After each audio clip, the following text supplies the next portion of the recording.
Metric ton ලක්ෂ 3ක වී ගබඩා පහසුකම් විතරයි. පෞද්ගලික අංශයේ වී ගබඩා ධාරිතාව මෙට්‍රික් ටන් ලක්ෂ 4යි. ඊට අමතරව ඉන්න අතරමැදි වී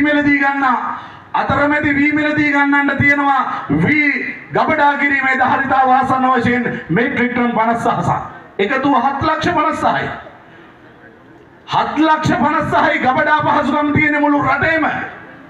ඒක දැක මේ ආණ්ඩුව කිව්වා මේ ගොවියෝ නෙවෙයි කසිප්පුකාරය පාරට බැලලා බොරුවට කෑ ගහන්නේ එක වීයටයක්වත් ගොවියාගේ ගෙවල් ඇතුලේ Taman සතුව නැහැ කියලා. මේ හැම තැනකදීම ඊටාම වංචනික විදියට තමයි මේ මිනිස්සු Tamanගේ ආණ්ඩුකරණය මේ මහ පොළොව මත දිගහරිමින් ඉන්නේ. මිත්‍රෝනි අද නාමල් රාජපක්ෂ මැතිතුමා පෙරටු කර ගනිමින් ශ්‍රී ලංකා පොදු ජන පෙරමුණ විදියට මේ රටේ හැම ගමකම හැම කොට්ටාසයකම අද පොහොට්ටුවේ දේශපාලන බල